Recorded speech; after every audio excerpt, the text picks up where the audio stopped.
So, Agent Morales, alam mo, pag-usapan natin yung warrant of arrest. Kasi ako po, ginawa din sa akin ng gobyerno ito, yung ginipit ako last year. Di ko pa nga po alam, baka ito mga taon na to, baka 1 million warrant of arrest na o 1 million cases na ang itinanim nila sa akin nang hindi ko alam dahil gumagamit sila ng peking address o fake address. Before ko po kayo tanungin, a little background lang nyo sa akin. So, itong isang kasabwat ni Lisa na si Taberna, at nakita naman doon sa video niya, video ni Lisa, na talagang even before, magkasabwat na sila at si Lisa ay nagbibigay ng feed dito kay Taberna. So, patungkol doon kay Attorney Vic Rodriguez, no? I don't know kung napanood mo. But ganun pa man, yung sa akin kasi, may pinost silang warrant of arrest sa online. So, at nagpa-interview si Taberna na nagbida-bidahan na ako ay kakasuhan, which is totoo naman dahil pinick up ng mainstream media. Then later on, may warrant of arrest pero hindi siya ang nag-release. Nagpanggap siya na hindi siya pero sinirculate nila sa kanilang mga minions or mga dugyots. So, ganun pa man, never ever po ako nabigyan ng aking right na kung saan matanggap itong kasong ito na sinasabi sa akin. Kasi dito sa Amerika, kinasuhan din ako ni Lisa kasi mga proxy cases lang naman yung mga taong gumagamit sa sinagot ko sila. Pero dyan sa Pilipinas, it's really unfair na kakasuhan ng isang tao at maggagawa-gawa po sila ng address para lang para hindi mo matanggap. Okay? Then, mabigyan ka ng warrant of arrest. Sa case nyo ba, okay? Dahil hindi ko alam kung i-release yung warrant of arrest ninyo, di umano, kasi nakarating lang po sa akin yung information at thank God, hindi kayo inaresto doon nung May 13. Kasi hindi ko, as an ordinary citizen, hindi naman naintindihan ng tao kung paano yung process, no? Ng pagkinasuhan ka, tapos dadalhin sa piskalya, yung mga ganong process. Ikaw kasi dahil ikaw ay dating police at I believe meron ka ring kaalaman patungkol dyan dahil ginagawa nyo yan sa inyong trabaho as PIDEA agent. Kayo ba nakaranas ng ganyan na kakasuhan kayo at ililigaw yung mga address, ganyan? Opo, sa katunayan, ako po ay kinasuhan ng hindi ko alam. Kinasuhan ako ng gobyerno, partikular ang PIDEA. Ako po ay kinasuhan. Ilan po? Bago? Hindi po, mga ilang taon na po ang nakalipas at wala na po ako sa PIDEA. No? Ang ginawa nila, sinampahan ako ng kaso sa prosecutor's office at yung address ko, hindi yung address na alam nila. Okay. Kumbaga, yung address na ginamit nila na address ko ay ibang lugar. Ang purpose nito, kaya in-address nila sa ibang lugar ay para hindi ako maka-attend sa isasagawang preliminary investigation. Kumbaga talagang sinadya ito para agad-agad magkaroon ng warrant of arrest. Para madampot ka. Opo. At mamagsit ka. Kapag ipinailang kaso sa piskalya at ito ay nagkaroon ng ng preliminary investigation, magsusupina yung piskal, isusupina lang ng piskal kung ano yung address na nakalagay para doon sa respondent o doon sa suspect. So kung ang iniligay na nagdemanda yung address, halimbawa address mo sa Marikina, yun talaga legit na address mo. Pero ang ginawa ng nagsampa ng kaso sa iyo ay in-address doon sa Quezon City. Hindi makakarating sa bahay mo. Hindi ka manonotify. Diba? Kumbaga sa madedeprive na yung iyong mga karapatan na sumagot o mabigyan ka ng pagkakataon para sagutin yung demanda laban sa iyo o yung reklamo. Ganon ang ginawa sa akin.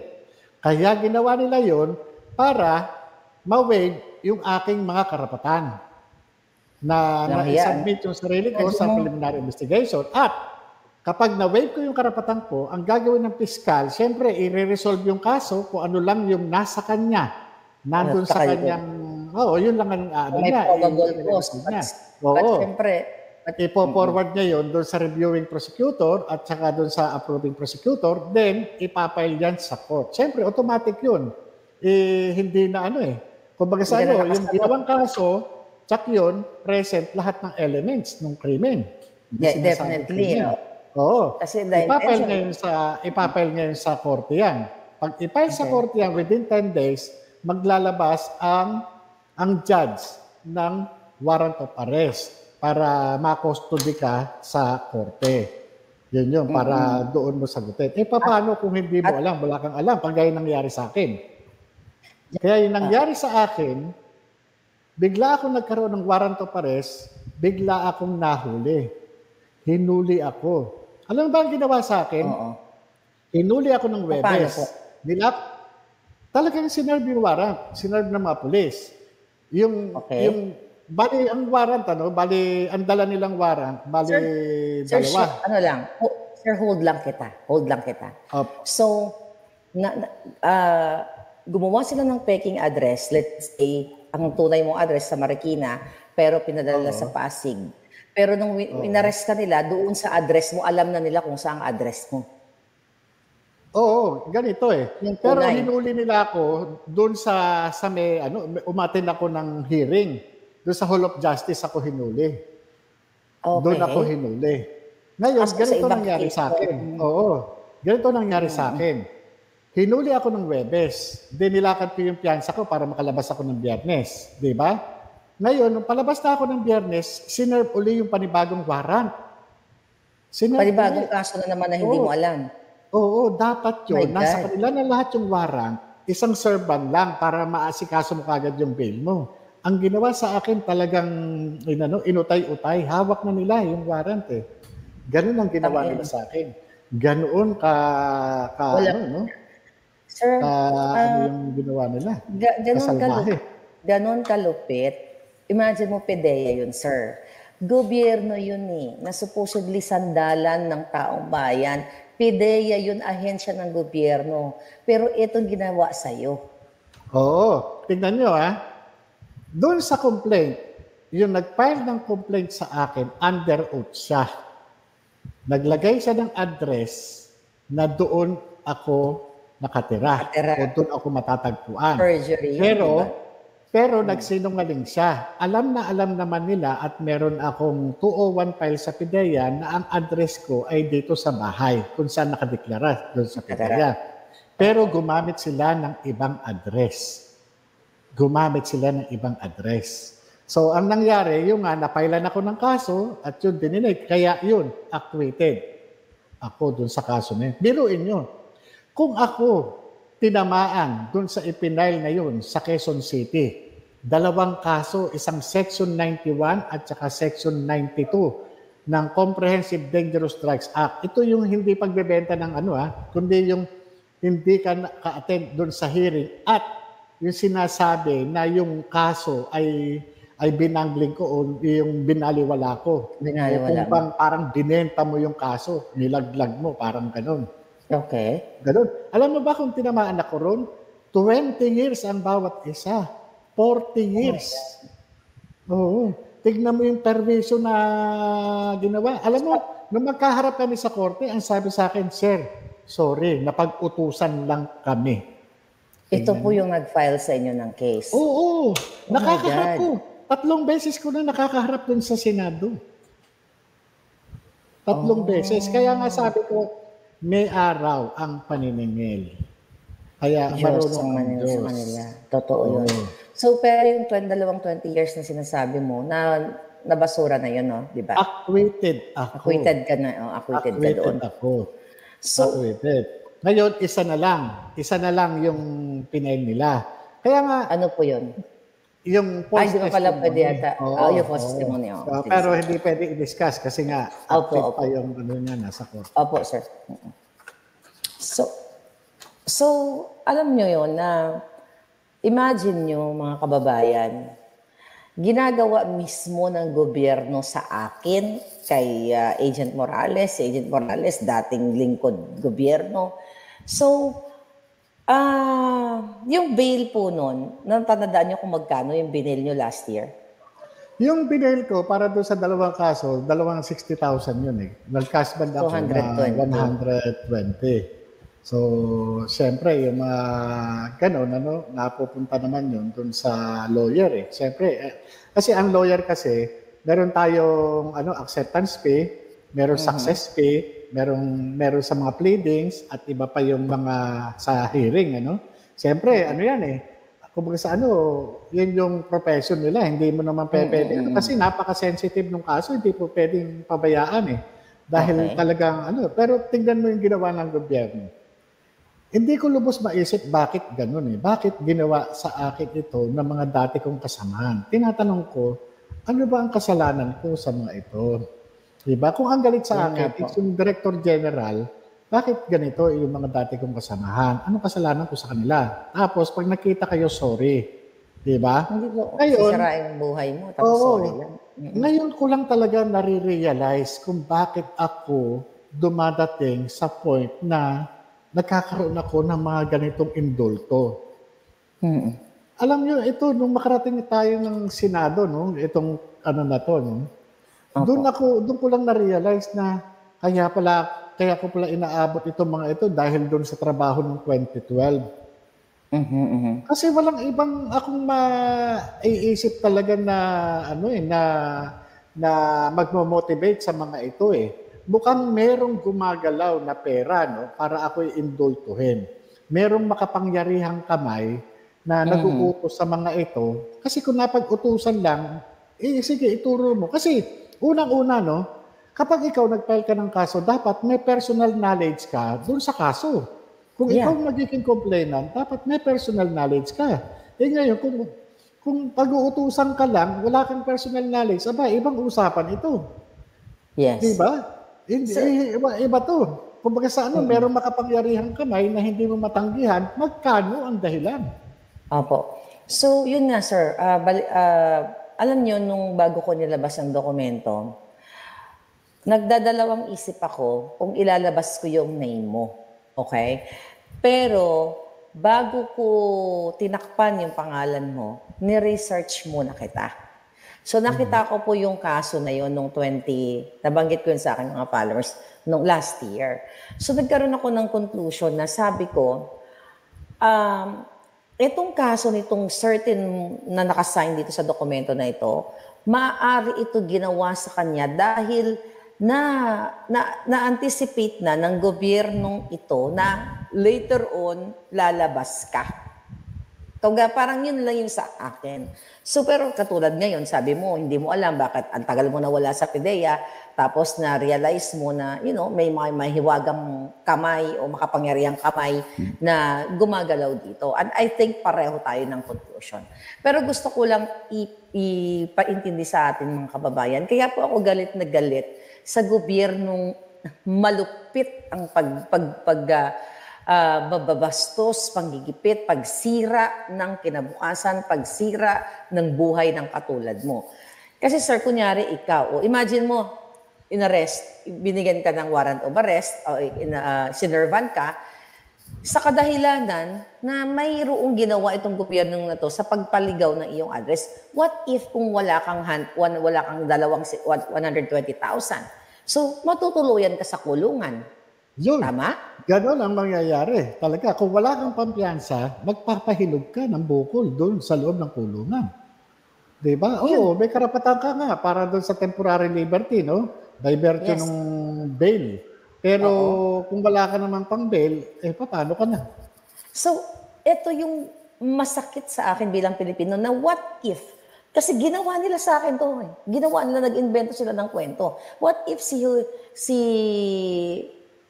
kunyari si Sean Miggs, okay? Si Sean Miggs, okay? Siya ay isang simpleng mamamayan, may kapitbahay siyang congressman or sabihin mo barangay captain na lang, si barangay captain may connection kay Lisa Araneta Marcos, tapos sabihin ni barangay captain, Lam, kasi itong kapitbahay ko, visit ako dito, naiinggit ako dito, for whatever reason, baka pwede mo akong tulungan, kakasuhan ko ito. Sasabihin ni Lam, sige, kasuhan mo yan. Tapos iligawin mo yung address, So, fast forward, nabigyan siya ng warrant of arrest na wala siyang kinalaman Then, dahil naresto siya ng kunyari Thursday o Friday na lang, wala siyang pera, ikukulong siya. And the point here, wala ka nang ilalagay sa lamesa mo na pagkain, tapos puperwisyohin ka pa mismo ng gobyernong ito, ng mga gobyerno ito, yung mga tiwali sa gobyerno na kalaboso ka or maipakulong ka, nang walang kakalaban-laban, kumbaga talagang violate yung constitutional rights mo sa lahat ng klaseng aspeto, lahat ng klaseng anggulo. Ito po, Agent Morales, kahit bakit katulad mo, ako ay nakikipaglaban na what if gagawin sa isang ordinaryong citizen na niwala nga pong pang-tuition fee ang anak, pangkain, panggatas sa mga anak, pero dahil may connection lang sa gobyerno, ito yung gagawin. Napakalungkot naman po na yugto ng buhay natin sa Pilipinas. Yung nga yun ang pinakamahirap kung sa akin na isang alagad ng batas, ginawa yan. Lalo na dun sa mga ordinaryong tao. At hindi lang hindi lang ngayon lang nangyari. Matagal nang nangyayari at yan ang mga gumagawa lang yan, yung mga sanay sa mga ganyan ay yung may mga background sa law. Ang mga gumagawa niyan, yung may kaalaman sa batas, yung nag-aral sa batas. Yeah. Diba? Sino ba itong mga pumupuksa sa atin? Hindi ba mayroong kaalaman sa batas? Sa batas. Diba? Sila lang ang mayroong kaalaman sa ganyan. Kaya nilang paikutin. Kaya nilang paglaruan ang katarungan dito sa atin. Mayroon silang kakayahan na gumapang diyan sa City Prosecutor's Office, Provincial Prosecutor's Office, Regional Prosecutor's Office, even dun sa mismong sa DOJ. Sila itong nakaupo Lahat ng kapangyarihan kaya nila. Bakit? Nasa kanila yung executive department. Kung ano ang ipapay ng piskalya o ng executive department, walang pakialam ang judiciary. Ang judiciary tatanggap lang yan kung ano yung ipapile ng executive department. Ang Department of Justice ay under ng executive department. Kaya kapag kayang mayroong makapangyarihan kamay na nakialam dyan, ang gagawin lang na nasa DOJ, ipapay lang yan sa korte. At ang korte, pag ipinail yan, hindi naman niya pwedeng i-encroach yung karapatan o yung authority ng executive department. Ang gagawin lang yan, maghihiring lang yan, magta-trial. Doon malalaman kung talagang may kasalanan ka o wala. Yeah. Yun lang yun Doon lang yun. Ang mahirap dito, pag pinail ng DOJ yan sa korte, mapipilitan kang magpiyansa kung may piyansa. Paano kung wala? Wala. Unbailable offense yung ipinail sa'yo, himas rehas ka. Imagine Yan ang ginagawa ngayon. Ginagamit nila yung kanilang kapangyarihan. Technically, inaabuso na nila. Ganyan. Kasi yan ang kumbaga sabi nga ang gumagawa lamang nito ay yung mayroong kaalaman sa batas. Nag-aral ng abogasya. Pero kung iyan ay susundin lang niya yung CPRA, yung Code of Professional Responsibility and Accountability ng bawat abogado, doon pala mayroong propriety na sinasaad doon sa Canon 2 ng CPRA. Pero ano nangyayari ngayon? Hindi. Sindikato na. Sindikato na po ang gobyerno. Nakakatakot. Nakakatakot po kasi sir, yun nga, gusto kong i-diin o i-highlight sa mga kababayan. Kasi ginawa po nila sa akin, alam na alam ni Lisa Araneta Marcos, ni Marcos Bangag Jr., na ako po ay matagal nang naninirahan dito sa Amerika at wala na po akong address sa Pilipinas. Even nga po property, wala ako sa Pilipinas. Ni kahit isang posporo ng bahay kubo, wala ako niyan personally. So, yun ang ginawa nila sa akin talagang pagigipit para mabigyan ako ng warrant of arrest. Pero, ang isa sa mga inaano ko dyan na, syempre kasama po yan sa process yung booking, di ba? Yung pukuhaan ka ng mugshot. Once diba? once na isinabit mo yung sarili mo o na-aresto ka o nag-voluntary surrender ka, talagang ano yun proseso yun, police procedure yun. So yun na nga, mamamugshot ka. Kasi ang mentality ng tao, hindi lang ng Pilipino, na once ang isang tao ay mamugshot, parang convicted felon ka na kaagad. Parang ikaw ay masamang tao na, which is, yun din po yung ginawa nila. I don't know if you're familiar with the case sa Okada, Manila. May issue po dyan, maisingit ko lang. Yung pinaka may-ari niyan, si Mr. Okada, na mugshot yan eh. At ang alam ko po, person na mugshot yan dyan sa airport, dinampot din nila yan. Ang may kagagawan po niya na ang gobyernong ito, si Marcos, si Lisa, si Romualdez. But anyway, sinare ko lang sa inyo. I know wala kayong personal knowledge, pero eto yung gusto kong sabihin sa taong bayan na ginawa sa iyo, ginawa sa akin, ginawa sa pinakamayamang Mr. Okada, na ang gumawa ay bangag na gobyerno. So, paano na, kawawa na itong mga kababayan natin, mga Pilipino, try at ayaman na ginagawa. Alam nyo, ito, kaya makikita nyo yung mga indicator, nandudumilat yung mga indicator. Tingnan nyo. Yes, sir. Kapag kakalaban ka, potential na kalaban ka, gagawan ka ng kaso. Yeah. Or, kung ikaw naman ay may mga dating kaso, bubuhayin nila. Kaya nga, sinasabi ko, tatlo ang branches ng government. Executive, Legislative, at saka Judiciary. Ang Prosecutor's Office, under yan ng Executive Department. Okay. Diba? Ang kasuhan lang naman between executive at saka yung judiciary. So, sa executive, under yan ang Department of Justice.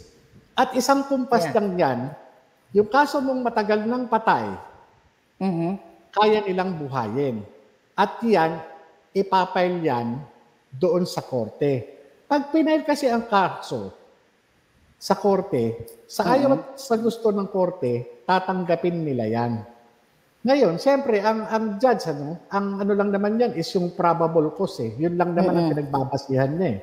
Yung determination ng probable cause, pagka pinel yan, within 10 days, aaralin lang naman nila yan. Minsan, pagka-file niyan, issue kagad ng warrant. Ganun naman sila. Pag narapol sa branch yan. So, hindi katakataka na kapag ito ay pinail nila sa korte, hindi katakataka na yung tumanggap niyan na korte, imposibleng walang bilin o diin dyan sa kaso niyan. Imposible. Bakit? Kasi yung mga huwes nangangarap maging justice yan. Nangangarap na ma-promote yan. Nangangarap na mapwesto dun sa mga juicy position. Ganun dyan. Kaya dito sa atin, nakakatakot, nakakadismaya yung pag-aabuso, yung paggamit sa kapangyarihan. Kasi nasa kanila lahat nasa control nila. Di ba? Yung hindi nga imposible yung pagpapail ng kaso doon sa isang kalaban pati yung pagbubuhay ng kaso na matagal nang tapos. Yes. Yun. Grabe. So, sir, bumalik sa akin yung sinabi doon sa CCTV na pinresent mo, na sinabi ni alias Picoy na pare, na pag ano yan, baka mamatay yan.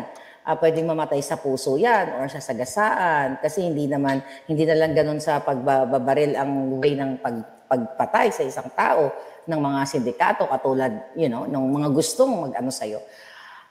Doon pumasok sa isipan ko na maaari ang plano nila, ganyan, i-releasean ka ng warrant of arrest, tapos dadamputin ka, gagawa silang paraan ng kaso na non-bailable kung siserban ka ng ganon. Siyempre, makukulong ka. Tapos, pwede nilang gawin yung sinasabi ni Picoy na pwede kang atakihin sa puso. So, hindi man niya in-elaborate yun, sir. Hindi man niya in-elaborate yun, paano ka naman aatakihin sa puso kung wala kang sakit sa puso, right? Tama. I-premeditated,